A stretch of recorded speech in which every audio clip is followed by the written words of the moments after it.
our study of Luke 4, verses 1 to 13 still. And the title of our message is Until Next Time.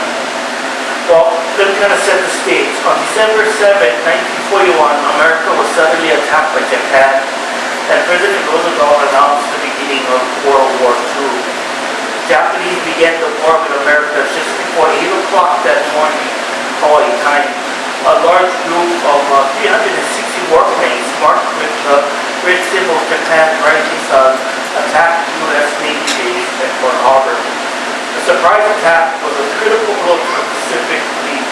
In all, the attack crippled or destroyed nearly 20 ships and more than 300 planes, with 2,400 soldiers and civilians killed and 1,000 wounded. Japan's loss on that day was 30 planes, 5 midget submarines, and 100 men killed. Now, the war had just started,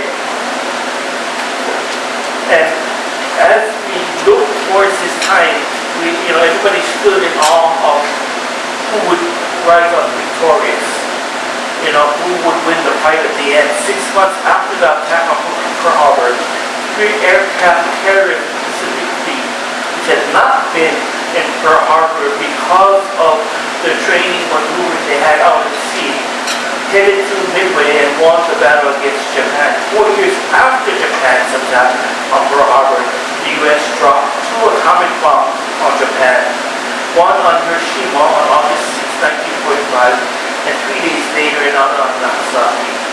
Now, more than 100,000 Japanese were killed, and soon after that attack, Japan surrendered. Now, the United States endured the surprise attack on Pearl Harbor, and after 4 years of war, standing victorious at the end when the fight ended. I share this story, this history, because it is the same way how Satan works. Satan is a sneak attacker. That's how he maneuvers. Every time we think, Satan will be real obvious, we have to remember Satan is very subtle. Because if we knew he was coming to attack us, we would instantly put our guards up. So what Satan does is he sneaks around and he maneuvers in a way to catch us off guard. And so the heart behind this is, again, if you haven't followed the scripture or the theme or the study, is that we need to be prayed up and filled up. We need to be ready for the attacks, right? If you're not prayed up and filled up, when the attack comes, I really discourage you. You will get lost on. You might not even make it. That's just the truth. We're supposed to be people who are so in the presence of God and so understanding His will and His word that when the enemy attacks, we're able to dissect it and know what is God and what is not God. Now, Satan attacked Jesus in the wilderness for 40 days and 40 nights. He pulled out every type of arsenal he could from hell to get Jesus to slip. And he ended with 3 major attacks, which we call temptation, but Jesus still stood strong. Now, this is all to put into this package of what it's going to take for us to stand strong, right? We are going through different things. Some big, some small, some nothing. Hallelujah, bless you. But nonetheless, you must understand this. Because you love Jesus, Satan will attack you. He's going to continue to come after you. He's not going to come after you with great, vision and awareness. He's going to sneak around. He's going to cause havoc in your house, at your job, your relationship, whatever way he can do it. And it's going to catch you off guard, hopefully to cause you to slip. Okay? Now, I want you to understand this, not so that you're afraid, but that so you're ready. Too many times as Christians, we get very in our walk with the Lord, I say, I'm blessed. And so we stop reading, we stop praying, we stop fellowshipping, and then guess what happens? We get knocked off on the head. So Luke 4:13 is something I think is very important for us to highlight in our Bible, in our brain, on our hearts. And it says this: when the devil had finished tempting Jesus, he left him until the next opportunity came. I want you guys to understand that Christ won, right? And although the devil threw everything he could, Jesus came off victorious. 3 years later, the devil believed that he had won. Now, when Jesus was nailed to the cross, he said, "This is the deal," right? And want you guys, I'm going to give you guys homework, okay? It's a video that's about 8.5 minutes or so, maybe a bit longer. It's called The Champion by Carmen. You have to go on YouTube, The Champion by Carmen. And it's actually a countdown. And it's a really, really crazy. I don't know if anybody will get the hand that. I was like, you know. I don't want to spoil the story for you. You guys go watch it. And that way, if you talk to me and you guys don't tell the story, and I know you like, you know what I mean? But I want you guys to go check this out, please. It's so important because it's going to put everything into perspective. Because one of the things we need to understand, in the midst of all that's going on, we reign victorious. Okay? We reign victorious. But if we don't understand the whole concept of what Jesus did on the cross and the lie of the devil, we are always going to be susceptible to the sabotages of Satan. Does that make sense? Okay. So how many of you know the outcome of this battle with Jesus and Satan? Anybody? Yeah, you guys should all know that. Right? So because of the outcome, we know that Jesus died on the cross, was buried, and rose, and our God lives, and Satan is defeated. This is why we can have confidence. Okay? This is why we can face the enemy's attack and know that we're going to survive. Not because we are any good at it, but because the God we serve has overcome the enemy. Right? We don't have to succumb Satan's assault, you know, and this is the meaning that we've been going over scripture all the time. 1 Corinthians 10:13. Temptation in your life are no different from what others experience. I mean, whatever we're going through, all of us, all different things going on. Somebody else going through the same thing. A believer.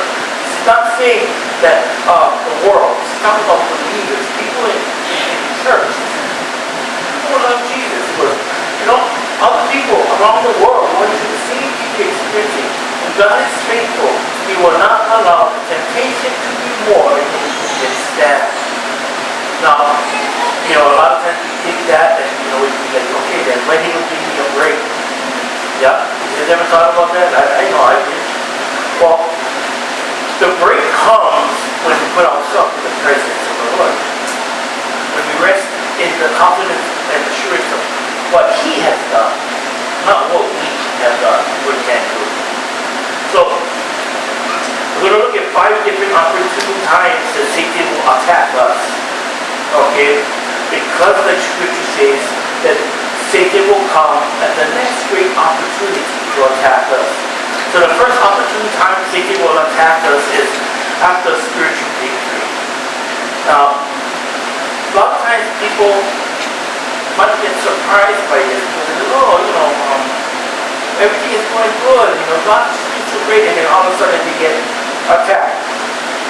And then they use what I call, we call it the botchy thing.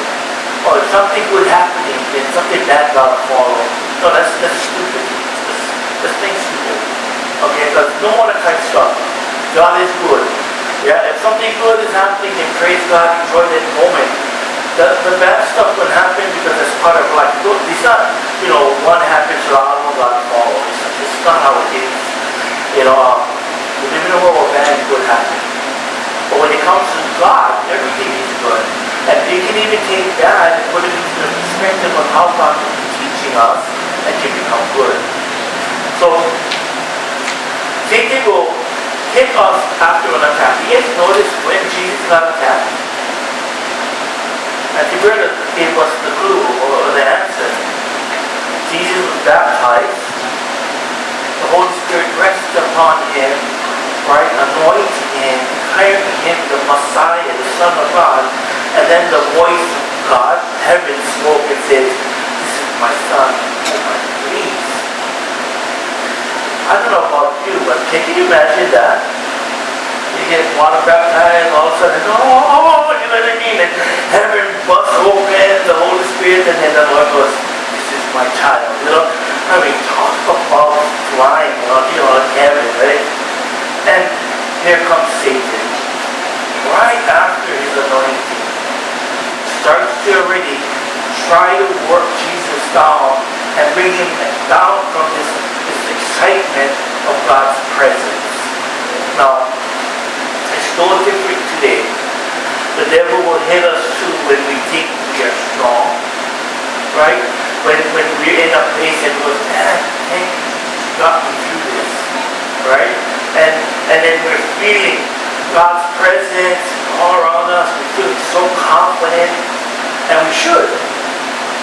But the problem with that is a lot of times the flesh gets in the way, and we go from confidence in God into arrogance of, "I made it happen." That is the Christian mistake all the time, right? Oh yeah, God help me, like and all of a sudden I made it through. You know, not we made it through, it was I made it through. The Jesus part was out at the first beginning. So a lot of times what happens is that we forget our need to stay in the presence of God. Even when we have victory, we need to stay in the presence of God. Right? You know, not because you're on the mountaintop, because, oh, I can see God beyond. No, when we're in the mountaintop, it's even more so we should be in the presence of God, because we need to give God the glory and the praises for his victorious right hands in our life. Now, Satan knows this about us. He knows that we like to celebrate. Yeah? Anybody I like to celebrate with you with? Yeah? We all do, right? Yeah, I want that. I mean, if you think I mind, just watch football, you know what I mean? You see winning, you have a maniac, you know, you're screaming and flipping and, you know, they don't put on you hurt yourself. You never know you could do those things before, but you're so excited, right? You're excited and you're celebrating. It's the problem with mankind. Yeah, we celebrate our victories. Nothing wrong with celebrating, but when we forget to put Jesus in the middle of the celebration and give him the glory, is when we become arrogant. Once we become this type of person or this mindset that I did it all, at that point we become vulnerable to Satan's attack. And then that's when everybody starts crying it up, goes, "Oh, everything was good, and now everything was bad." And they become, you know, I knew something bad was going to happen. Right? Yeah, that's your mindset, you know, good and bad, dump it, because that's the lie of the devil. So, we need to watch ourselves. Nothing wrong with celebrating victory, but celebrate in the rejoicing of the good works of the Lord in your life. Proverbs 16:17-20 says, "The highway of the upright avoids evil. Those who guard their ways preserve their lives. Pride goes before destruction, a haughty spirit before a fall. Better to be lowly in spirit along with the oppressed than to share plunder with the proud. Whosoever gives heed to instruction prospers, and blessed is the one who trusts in the Lord." This is huge stuff, right? You all need to be careful, because it's so easy for us to get sidelined when we have victory. Yeah? So, what I believe God is saying to us is, why what we read in 4 Luke 4:13, that even after a victory, you gotta be ready. Don't let your guard down. Remember, it tells us that the devil is like a lion waiting to pounce on us. He's waiting for opportunities. And the crazy thing is the opportunities that are created isn't created by him. It's the flesh that creates this opportunity to allow Satan to attack. This is why we'll talk about it a little bit. It is important to discipline ourselves. Second opportune time. I'm getting worried. I want to watch the time. Second opportune time Satan will attack us is when we are alone. Now, we hear this in scripture all the time, so this is not anything different. But you notice that Satan's first attack, when he first started to come to Jesus, so Jesus removed himself from the crowd and went into the wilderness. 40 days and nights, he said he was there. So he spent some time just, trying to hunt Jesus. And Satan knew that this would be a great time to attack. He knows that for us too, it is a great time to attack man when man is alone. Think about it. He went after Jesus, right, in the wilderness. No watchful eyes in the crowd, right? Disciples not present to see Jesus make choices. In fact, not even his enemy, the Pharisees, the religious leaders there to judge and mock any choice or action that Jesus did. Jesus was up to the wall, and Satan was ready to just have a blast. But because, like how Andy said, right, the Lord, before Jesus even did a work, the Lord God said, "This is my son in whom I'm pleased." He already knew, right? God already knew the fellowship, the heart of Jesus was in alignment with him. And that is what saves Jesus, and that's what's going to save us today. See, God knew from the beginning that it wouldn't be good for man to be alone, right? So we read in Genesis what he did, created a woman. Jesus understood this as well. When he went and he had the disciples, did he send the disciples out one by one? No. He knew, so he sent them out two by two, so that they would be able to encourage and lift up each other. Ecclesiastes 4:9-12 says, "Two are better than one, because they have a good return for their labor. If either of them falls down, one can help the other up. But pity anyone who falls and has no one to help them up. Also, if two lie down together, they will keep warm. But how can one keep warm alone? Though one may be overpowered, two can defend themselves. A cord of 3 strands is not quickly broken." Right? We all know that verse in the scripture. You see, and so what this is saying is that we need the accountability of relationship with others to help us to keep from sinning, to keep from falling into traps and going astray. Now, I want you to understand this. Now, if you're struggling and you're going through something alone, that's not helping. Find somebody to talk to that is biblically, sound. You know what I mean? That they will give you biblical direction. It's important. Because if not, we can tend to make decisions based on self, and self is always full of pride, and self will always look for self first. Self-praise self. Right? I mean, I don't care how you guys look at it. You're going to say, "Oh, not me." No, I'm going to tell you right now, that is the weakness of self. Self-love self. So, if we try to do stuff alone, we leave ourselves vulnerable to the devil's attack. So we have to watch. The devil will watch for opportunities like that. The third opportunity time Satan will attack us is when we are physically drained.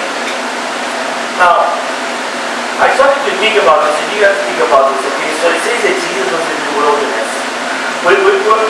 In this study, we keep going back to this place where Jesus went to. The reason for that is that there is a lot of history stuff there, if you would, information and different scenarios that we can use to pull out the heart of God, as well as what it is that we want to pull out in the wilderness. The best way to describe a wilderness, yeah? You know, we think about wilderness, some kind of nice, yeah? I mean, but that's like the desert. I mean, that's like, the best way I think that the Bible would probably describe is like barren land. Yeah, so like, come on, nothing. You know, kind of crazy that Jesus was called to go out there. And then, you know, one of the things I think about is that is how much God loves us. And He gives us an illustration, a real life illustration of every scenario that we could probably ever come up with, or Satan could ever use to try to call us to sin, and God already covered it. Just from this one story right there. That is great. God is so huge, so smart, unbelievable. So He's in this wasteland, and it's been there 40 days and 40 nights, and you have to understand that He's weak and He's vulnerable. Anybody, you know, think about it. I think the average day that they suggest a person to go without food is like 21 days. That's kind of long. I don't know. That's 21 days. Think about it. 20 days. Right? Now, I think God is smart because I don't know, you know, okay, I have to kind of analyze this. I wanted to try to pull things apart. And I was like, God, you're really smart because if God said 40 days without food and water, now that would be a really big difference. It would also show His mighty, miraculous hands. Already 40 days is huge. But you guys know how many days you go without water? Anybody? 3 days. You know why? Because over 70% of our body is made up in liquid. Every time we move, every time an organ pump, every time you self-produce, guess what? You use water. And then that's why we got dehydrated and died in 3 days. Yeah? So I'm thinking like, oh, he's so smart because you know he had no dummy like to try to figure stuff out, right? And the Lord says food. And now food, I even went back and checked. There's somebody who had gone 70 days, but they went look like one bone, like one skeleton with skin on top. That's not good about it. That's like, you know, like, what is so good about that?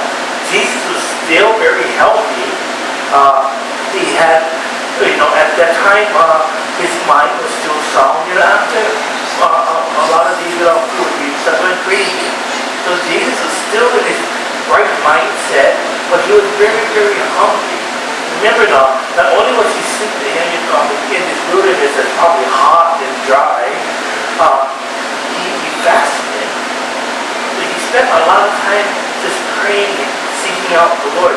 Again, it brings life to what Scripture says, that man lives by the, not live by bread alone, but by the Word of God. You know? So, that's just me having my moment. So, Jesus is there 40 days, 40 nights. He's already weak, he's been fasting, and who shows faith? Who shows his faith? Satan. Now I'm sure that in between those times he was popping up, but the two major attacks of his temptations were very, very huge. We need to recognize this, the lack of food, water, sleep, or sickness, mental stress, hard work can all lead to fatigue. And then when we get fatigued or thoughtless, we get to this one saying that we all use. Oh man, I'm sick and tired. Yeah? You guys ever use that word? How about this one? Because I know I have. I'm sick and tired of being sick and tired. You guys ever use that? Right? But you guys gotta understand, when we physically drain, it affects us spiritually too. When we are going through so much stuff in the physical, our spiritual feels the same. So I was thinking about this, and I was like, man, I can imagine how much guys go, yeah, I'm sick and tired of being sick and tired. You know, we all playing all violin and all that stuff.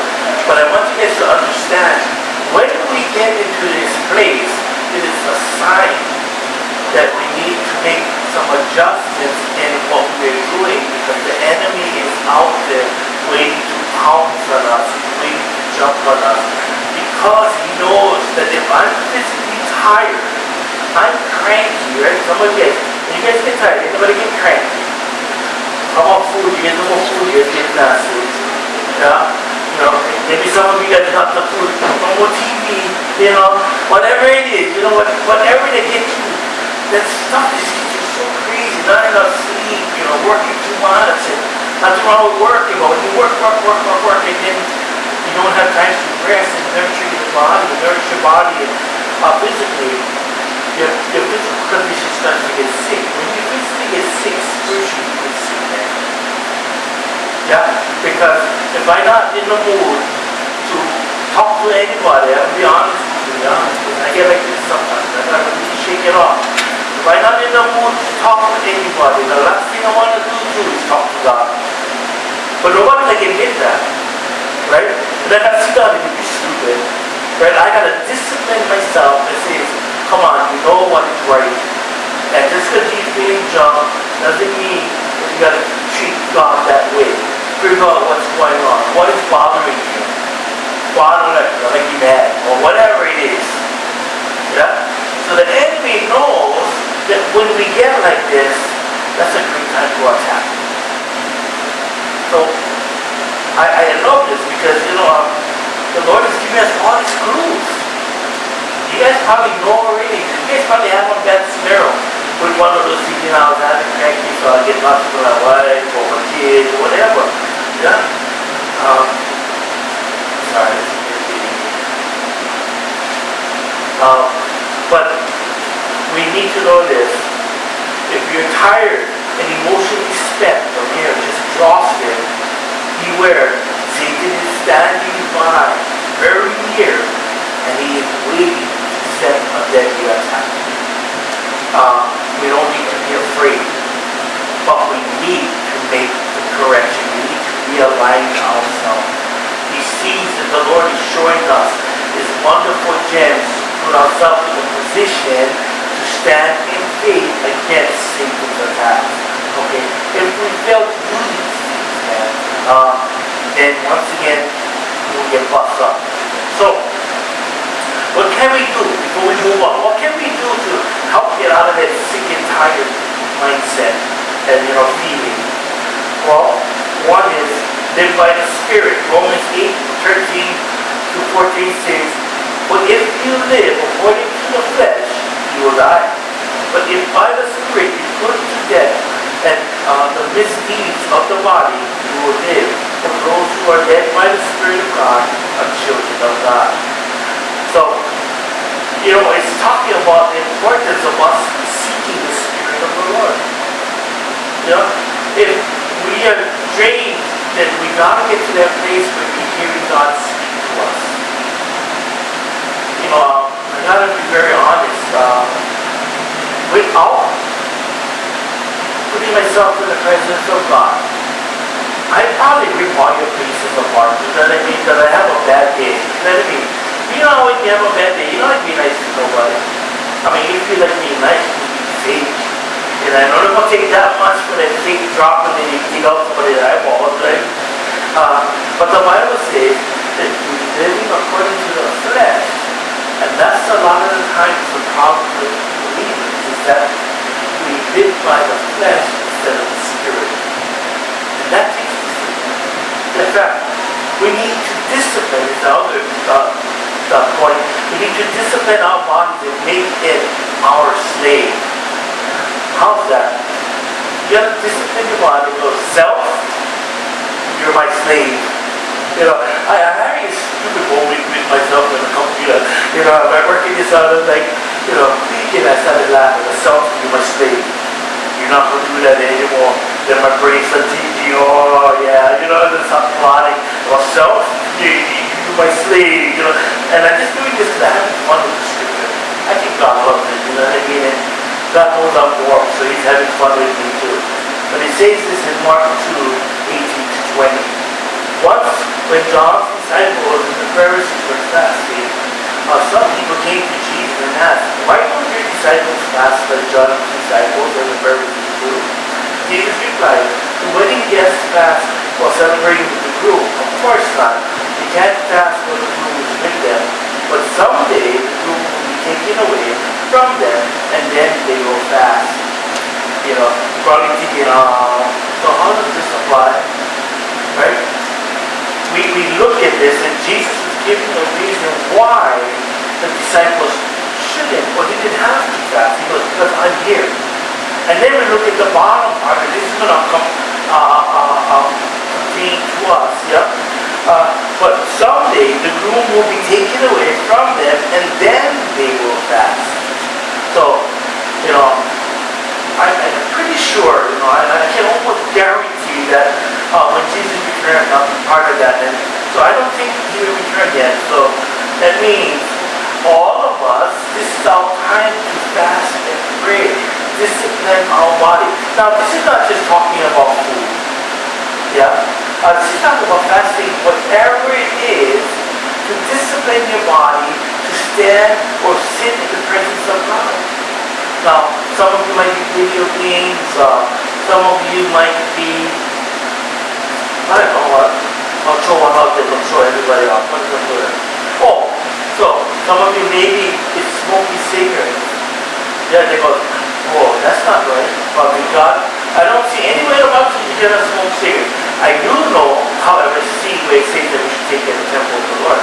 But unless God spoke to you directly, right? I mean, that's just something we can stretch out there. Because I think we can all fail to take care of the body of the Lord, the temple of the Lord. Anybody fail to take care of the temple of the Lord? I do. Yes, you know. But put that aside, the heart is this. Anything that would tend to drive more to the Lord, we should take a break from and put God in that place to discipline ourselves so that we're not so attached to the stuff and we're attached to Him. Does that make sense? The heart of fasting isn't so we can get our prayers answered. I mean, don't get me wrong, I think the Lord loves to answer our prayers. But the heart of fasting is disciplining our body to sit in the presence of God. That's what it is. And it should be something that we love to do because we want to build that discipline. Right? If we're not disciplined, then it's hard for us to hear God speak. People will say this, oh, how come they hear God and I don't hear God? I can almost bet you this, okay? If you evaluate your time spent in the presence of God, you must see one big difference. Because I've heard this, God never fails to speak to anybody who speaks from. Yeah? But in order for me to understand God and hear God, I don't hear God like how Andy Burley hear God or David hear God. I hear God the way Junior hear God. And so I need to teach and discipline my senses to recognize when God is present and how He speaks. Right? Sometimes the Lord speaks in a soft way. Sometimes it's loud. I mean, I gotta recognize God in the midst of all the thousands and million different ways that God can speak to me. I mean, even with my eyes, right? The other day we were fishing, and took the boys out there, and I hate the beach, right? So I'm on the boat right there. We get the table there. I'm on the cabin bushes there. I'm like, I need shade. I need my chair. I'm going to get my working on my study, and then I'm looking out, and I had the school study going, and the other fish cheese, and I sat down and God, you're like unbelievable. Right? How you make life and the blue oven and then the turtle king, it's so amazing. Yeah. Thank you for such a beautiful sight. Then I started asking men for being able. Thank you for not letting me get wet too. To enjoy that and not even be wet. Thank you so much. But God will speak to us if we spend time in prayer and recognizing Him. Does it make sense? Okay, third is let the Lord renew your strength. Isaiah 40:31 one, we all should have this highlighted. It's one of the, I mean, they even have a song. I think the old church people know the song more than anybody because one that you hardly hear, but it says this, but those who trust in the Lord will find new strength. They will soar high on wings like eagles. They will run and not be weary. They will walk and not faint. See, when we are emotionally drained and tired, taking a nap and vacation, just a break from everything is alright. But it's not enough. We need to take a spiritual break and allow the Lord to lift us up. We cannot be renewed any other way. There's a part of our body, our spirit, that can only be nurtured and fed by the Spirit of God. Does that make sense? That's why it's so important for us to be in this place with the Lord. The fourth opportune time Satan will attack us is when we are in church. Now, I'm working on this and I started cracking up because it's kind of touchy subject, right? We read the last attack that Satan did on Jesus at the temple. It was symbolic of Satan attacking in God's house. You may find it surprising, but Satan can bring attacks within the sanctuary or the security of God's wall, right? His house. We read in scripture where it says that Satan can be sitting right next to you in the church and you can speak in tongues, right? And they say that not so that we get scared and go looking around, where the devil stays. Just to share with us that how man can cause all this havoc and give it room for Satan to move. Matthew 6:18 says, now I say to you that you are Peter, which means rock. And upon this rock I will build my church, and all the powers of hell will not conquer it. Now I started to look at this. When Jesus was talking about this, my brain will not see that. So we know that Jesus wasn't talking about Peter. So could it, okay, this is speculation, okay? Don't take this as law, okay? I'm thinking about this. When he said this, I wasn't there, okay? Could he have said, when he was saying this to Peter, he goes, upon this rock, upon this rock, I don't know. It's not for the fact. But I'm trying to put all this into perspective, right? So if it was, you kind of speculated. Well, if he was speaking about Peter's spirit and love for God, it would still mean the same thing. Upon this rock, Jesus, I will build the church. And so I started to think about this. No matter how you look at it, Jesus is referring to him being the rock. Satan still wants to render the church ineffective and destroy you and me. You are the ones that carry the church, right? We talk about us being the temple. Each of you are the church. We are both temple, Waianae. God has called us for this time to come together into fellowship. And so our heart is to protect this church. Well, a lot of the times, we can have problems. And I'm going to give you 3 reasons why we can have problems. One is that our hearts are open. When we come to the Lord, our hearts is open, and it says that the Word of God cuts into our marrow, right? Into the bone, and to the marrow, and exposes any motive that we may have. So, I want to give you an illustration. So, it's like a little fun, okay? One comes to church, and she's having, spiritually, right, having an open heart surgery. We all should be having an open heart surgery. Not just fun, yeah? Because if it's just fun, it's, wasting your time.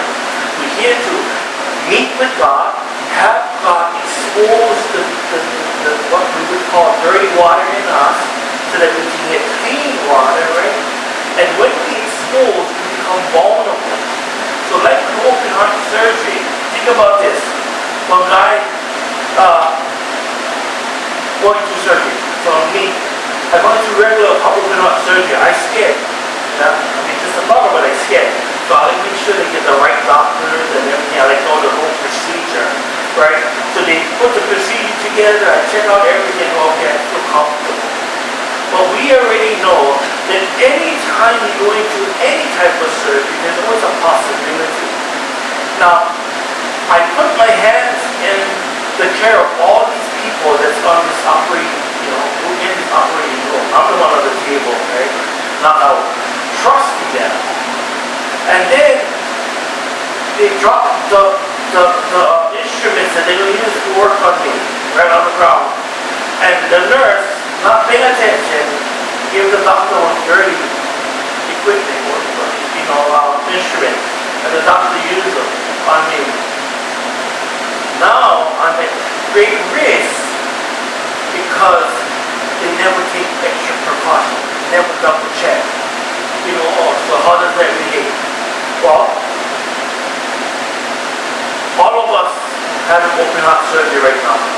The Lord is speaking to our heart. He's been convicted, right? We come to church to hear His word. He's speaking. All of us is in the operating room for Juan. All of us is in the operating room for David. All of you guys in the operating room, whichever one. Now, when somebody say or do something that hurt me, I become very angry. How many of you guys been hurt in the church? Anyway.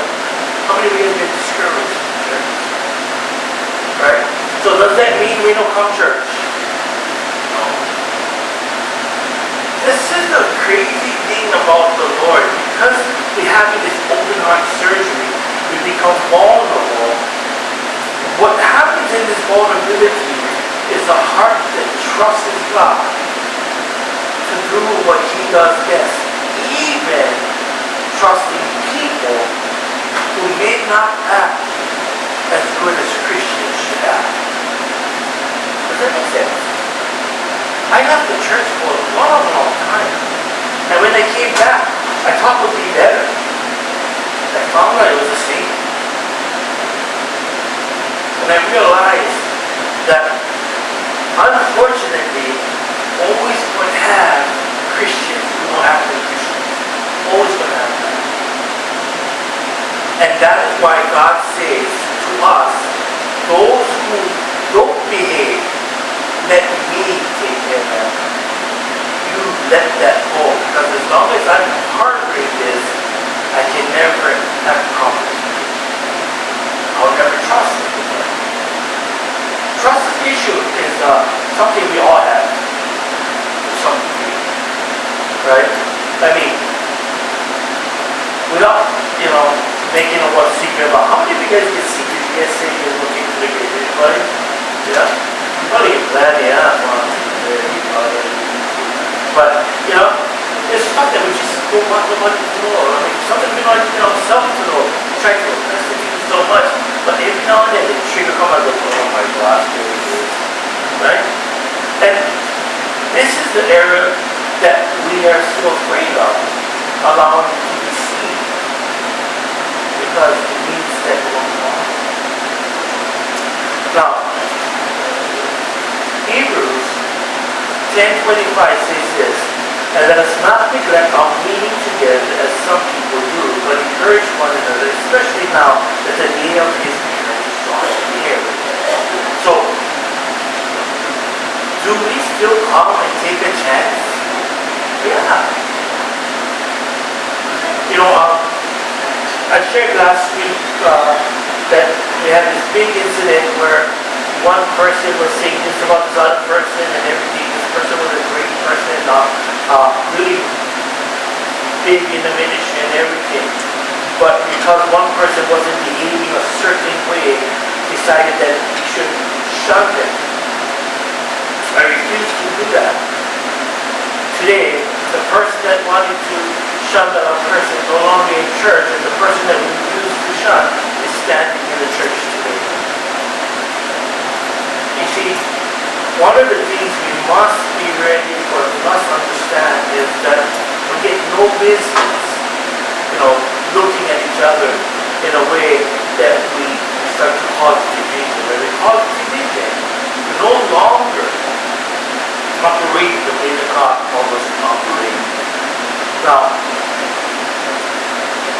Second, are we ready to defend the truth?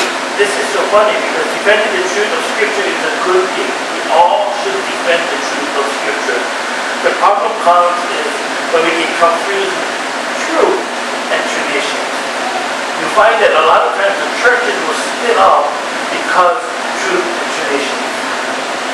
Truth always has to outweigh tradition. Tradition is just man. The truth is the Lord. So, we do it this way.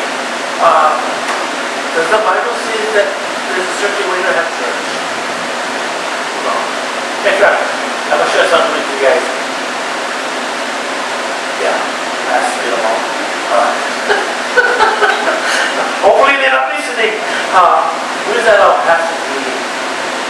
I get one pastor that believes that church like this isn't the right church. And then he goes, and I'm just sitting out there listening. He goes, if you look at the church, it was all house churches. And I can see where he began. That's not all right, but you got to talk a little bit about the time he said the right thousands time he's speaking in those night.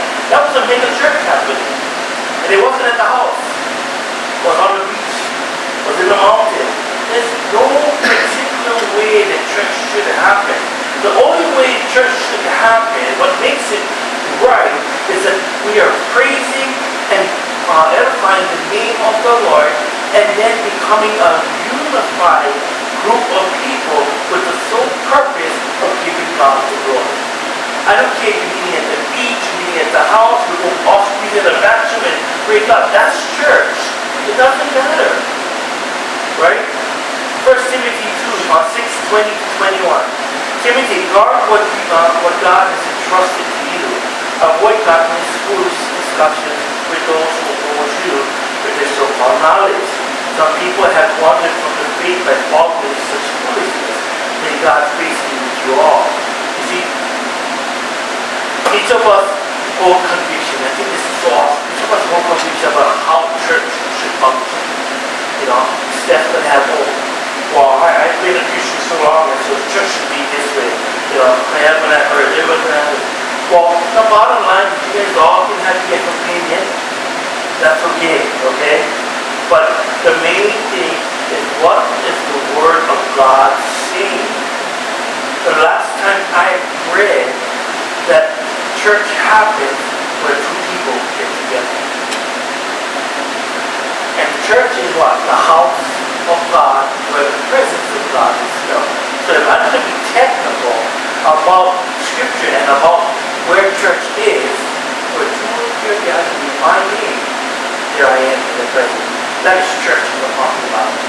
Right? That is church sitting down having coffee talking about. See?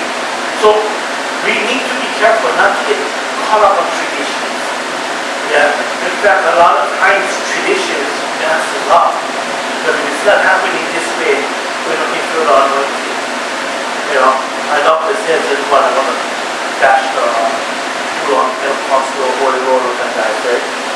Somebody was telling me that, I go to church and they hit me and I was asleep. 3 times I went down and happened. Yeah? We don't hit anybody when we have I should say touch, right? Does it mean that church walks with an anointing and when we go through it, there's no anointing? So the person says, but you feel it. So I said, you need a drug. Let me just present one situation for you. I go, after the 3 times falling over, did you change? Were you the same person? I the same. I don't think the power was that strong. They got all up with me. The power of God, if you want to talk about anointing, the anointing of God changes the man. Changes the man.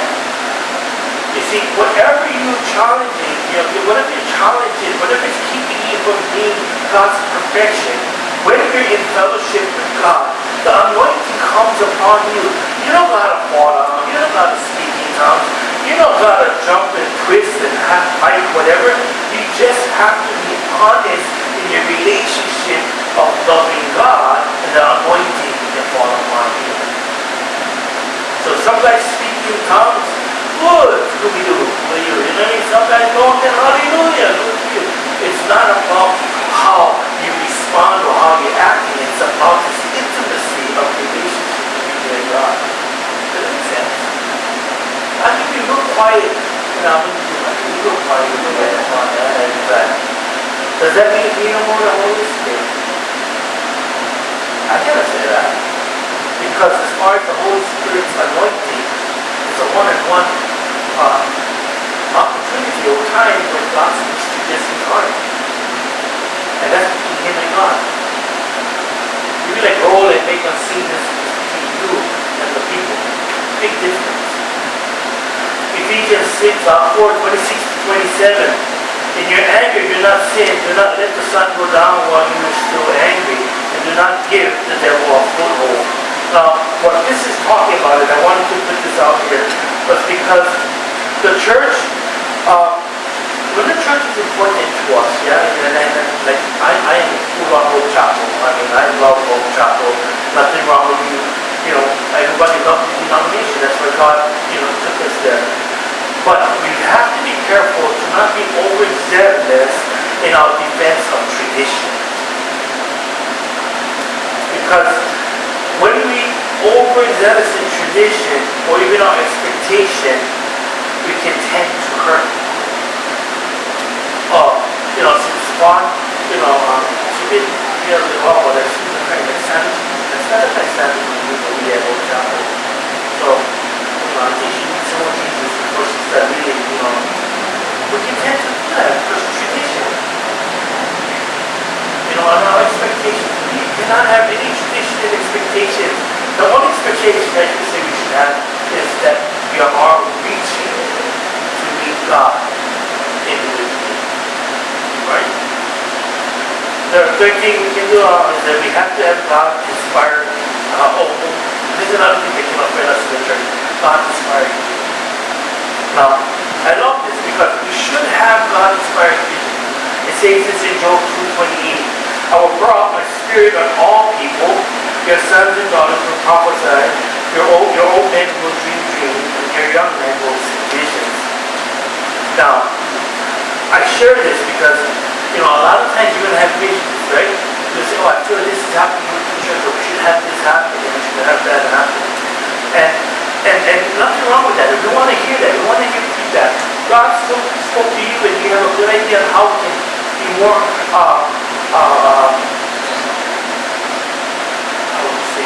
extend our hands outside, more, whatever God said, even to identify within the church, we want to hear it, right? But at the same time, our vision cannot cause division. Like I say, Auntie Berta's vision about this is not ours. She's trying to make her own church. We come up with really some stupid stuff, just to be mad or angry at people, to try to get people to not listen. The whole thing about Hope Chapel, and I'm going to say this because this is the Hope Chapel, is that everybody here has been called to Hope Chapel as one body to create an atmosphere that we are reaching outside of the church. So one of the things, I don't know about you, but we've been talking about it, is we can do more of that. So what is some of the ways? I'm actually going to meet with somebody on Monday. And how many of you guys heard of Jesus Dreams? That is celebration time, which is worship. It's happening. It's going throughout the Philippines. You guys go check them on YouTube. Crazy. Muslims and people are just coming over to Jesus. Jesus reigns, and then the Philippines YouTube, you guys see thousands. All kinds of different denominations. All denominations that love Jesus coming outside to worship and just have a crazy time. We're going to be having a time that I mean two Filipino guys, local Filipinos, and I'm meeting with one of them on Monday, and we're going to get involved with this time of worship right at the Cox Center. you know what? I'm really excited because they're saying, you know what? Let's plan for 500 that will just going to go away. You cannot contain 500 people who's willing to worship. But their thing is, you know, you don't know what's going to happen. I say, you'll be amazed when we make noise and say it's time for God's people to come and hang out. Now, this is not like some other organizations that are not going to be mentioning names. But this is just for us to go there and worship. Every time we bring a friend, just see how we worship. In fact, we even invited you guys like dance hula, you guys like jam, like that. There are plenty of opportunities. It's not about who's down better than that. It's just about everybody is coming to worship. That's a great way of outreach. Now let's start thinking about other elements that we can do to connect with our community. The unity of the church to reach out to the community to bring them into the unity. Does that make sense? Yeah? So visions and stuff like that, the ideas. Let's talk stories. Yeah? But at the same time, we need to also trust what God is doing and working within the realms of what God has called us to do. Okay? Does that make sense? So you're going to say, oh, I mean, sure, but God's not going to do this from you. So our last and fifth opportune time Satan will attack us is when we beginning something new for God. When we beginning something new for God. The temptation of Jesus once again took place before his ministry started. Which is to say to us that, you know, a lot of times when we're on this new journey, this brand new movement that God is stirring us to, the enemy will attack us to discourage us from making that movement. Because of Satan's attack in the wilderness, and Jesus did not fall to that, this is what happens in Luke 4 in 14 to 15. Jesus returned to Galilee in the power of the Holy Spirit, and the news about him spread throughout the countryside. He was teaching in their synagogues, and everyone praised him. You see, Satan will always try to sabotage any work that somebody is trying to do in expanding the kingdom of God. You know, I think about this Jesus reign. They're like kind of tripping out, you know, that, you know, we don't know what's going to happen, you know, all this little stuff. But you have to put that stuff aside and just trust that what God has ordained has to happen. There's no stopping it. He will try everything to get us from taking off on this path that God has showed us, this new movement of building his kingdom. Whatever it is that God has showed you. But together, you know, if we're working to build and renew our church, then what we do is that we become this unified group of people that say, you know what, I see what God is saying, you know, and let's try, let's just go for it. One big church isn't, okay, and then we'll be ready to end. If you guys think that this is a social club, yeah, or Rotary Club, you know, or you know what we say in the Waianae, the Red Hat Club. This is not a club. This is a house of worship. We come here for the one sole purpose of glorifying God. This is not a social meeting place. We don't come here for just sit down and talk stories. We come here to discipline ourselves to hear God speak to us. You know, and I love it because, you know, we challenge. Yeah? I don't know about you guys, but I challenge. You know, I get this fan blowing on me, and the only thing keeping me up is I talk to you. But I mean, you guys must be challenges out there, you know. And you guys must be challenging, but I think you guys all moving on. And I'm not saying anything bad. It is hard. It's a challenge, right? But I commend you. I should God commend you that in the midst of an uncomfortable setting, still come because you want to hear what God is saying. See, that's what church is about. Church is coming one thing you gotta remember now, God is always twofold. Whenever we bless God, there's a blessing that He comes. And I know that. So the blessing to coming into the house of the Lord and then blessing Him is that I'm blessed with you guys' presence. I shared this before with many churches, and then I shared it with the men. Please never, ever, ever take light of your presence in the church. Your presence is needed. It edifies me. It reminds me that I'm serving the right God. It encourages me when I feel like I shouldn't show up. And it reinforces my faith and I feel like my faith is being shaken. It tells me that I'm not alone. It tells me that there's strength in numbers. I mean, you guys have no idea what sitting in the seats does for me.